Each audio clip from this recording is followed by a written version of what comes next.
Educación Cívica y Ética. Primer grado. Bloque 2. 9. Construimos la paz.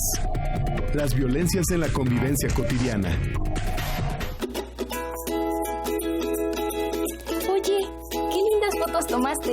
Mira, en esta saladita. Sí, esa foto la tomé antes de que se fuera de la escuela. La extraño mucho, ¿sabes? Sí, también yo. Pero, ¿tú sabes por qué motivo se fue? De acuerdo con el sociólogo y matemático Johan Galtung, la violencia puede ser vista como la privación de los derechos humanos fundamentales y se refiere a las siguientes 5 necesidades. 1. Necesidad de supervivencia. 2. Necesidad de bienestar. 3. Necesidad de identidad. 4. Necesidad de libertad. 5. Necesidad de equilibrio ecológico. Si se cubren estas 5 necesidades, se puede definir la paz, pero si no se respetan, el resultado es la violencia y, en consecuencia, la degradación humana. Para el sociólogo y matemático Johan Galtung, la violencia puede ser directa, estructural o cultural. La violencia directa se da de forma manifiesta y evidente, por lo que todos podemos verla cuando se produce. Puede ser física, verbal o psicológica, y se reconoce al agresor. La violencia estructural es indirecta y no permite identificar al agresor.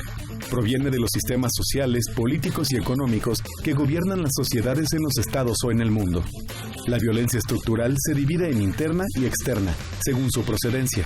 La primera proviene de la personalidad de cada integrante del sistema y la segunda de la misma estructura social en su conjunto. Ejemplos de violencia estructural son el hambre o la extrema pobreza que sufren determinados grupos sociales. Por último, la violencia cultural se refiere a todo aspecto de la cultura utilizado para legitimar la violencia directa o indirecta. Se trata de modos de pensar y actuar con base en creencias y valores que invitan a la violencia. Se suele hacer uso de símbolos que se encuentran en diversos ámbitos de la cultura, como en la religión, el arte o las ciencias, entre otros. En nuestro país, un ejemplo de violencia cultural fue la Guerra de los Cristeros, en la que se defendieron creencias religiosas a través de enfrentamientos.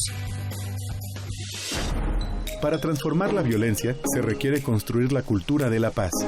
Esto se puede lograr al tomar como base el conflicto para generar nuevas oportunidades y establecer compromisos entre los involucrados.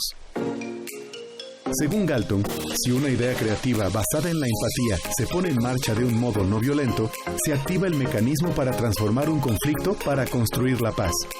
Este estudioso propone aplicar 3 conceptos: reconstrucción, reconciliación y resolución. La reconstrucción permite superar los traumas generados por la violencia directa y hace posible construir las relaciones. Para ello, se requiere que las partes en conflicto se propongan llegar a metas comunes más elevadas. La reconciliación propicia que las partes en conflicto restauren los lazos en común.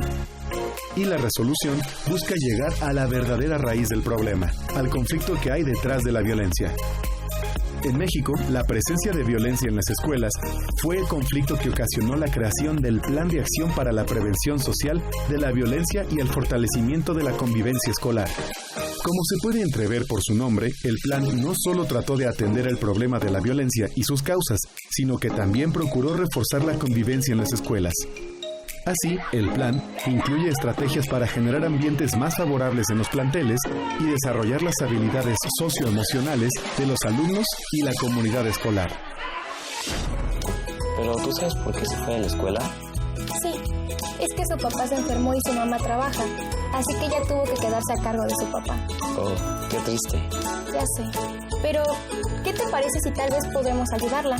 Sí, es muy buena idea, pero pues, ¿qué podríamos hacer? Ya sé, se me ocurre que organicemos un grupo de apoyo. Sí, es muy buena idea. Quizá podemos hablar con algunos compañeros para que se incluyan en la idea y nos puedan ayudar. Sí, y yo digo que pues mientras más seamos, mucho mejor. Sí, tienes razón. ¿Y tú, para colaborar a la cultura de paz, cómo transformas un acto violento en una oportunidad para relacionarte de manera respetuosa y pacífica?